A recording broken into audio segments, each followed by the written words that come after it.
Good day sa inyo mga Repa Pips. Ngayon mag-paint tayo ng tricolor na pink. So bali, ganito ko lang yan tinimplahan mga Repa. Una is kumuha lang tayo ng kulay white na base. Bali, itong ating white na base dito is nalagyan ko na ready mix na to na may thinner na to mga Repa Pips. So bali, maglalagay lang tayo dito ng saktuhan lang sa ating sasampulan na pipinturahan natin.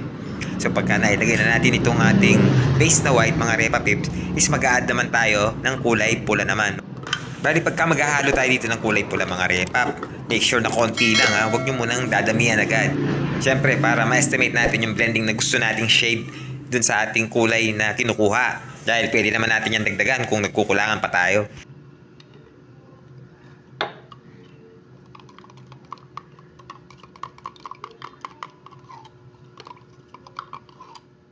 Pagkatapos sinaluan ko rin to ng kulay yellow.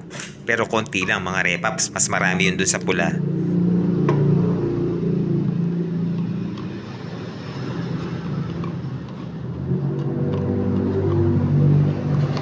At sa tingin ko is kulang pa to ng kulay pula, kaya nagdagdag pa ako ng kaunti mga Repapip. At para makuha ko yung shade na gusto ko na palabasin dito.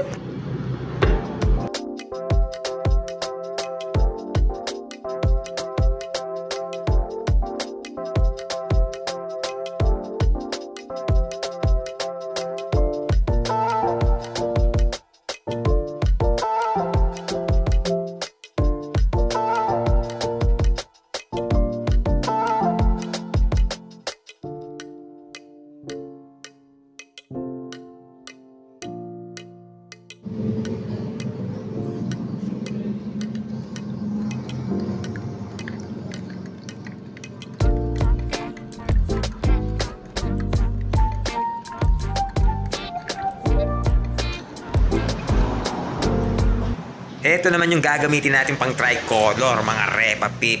Bali, ready mix na top coat clear na linagyan ng pigment. Bali, ginamit kong pigment dito is yung gold pigment o yung yellow gold pigment pala mga Repap. Bali, ang ratio nito mga Repap is 1:10. 1 grams ng pigment at saka 100 ml ng ready mix top coat clear. So, bali, ito yung pigment na sinasabi ko, yung Onyx na nabibili sa online. Bali, huwag nyo muna kakalimutan mag-base ng white after nating mag-primer mga Repaps para maganda yung output ng ating pink dito mamaya.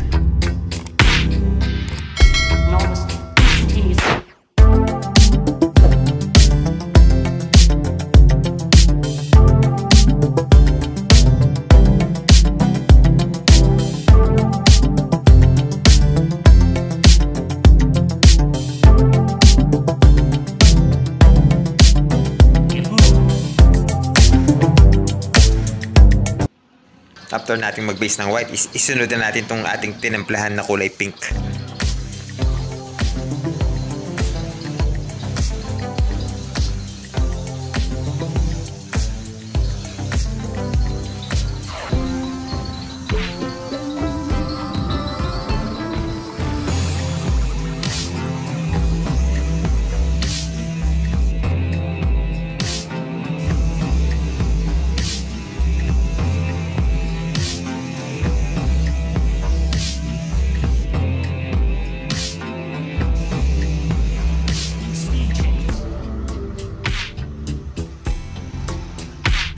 Pagkatapos ng pink, syempre ito namang ready mix na pigment naman.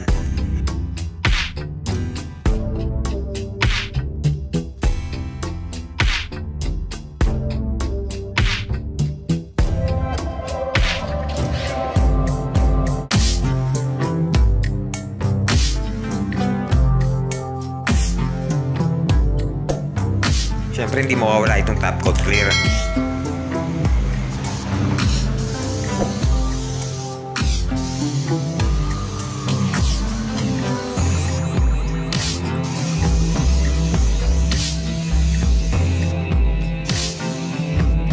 So ayan mga Repapips, bali ito na yung kinalabasan ng ating tricolor na pink.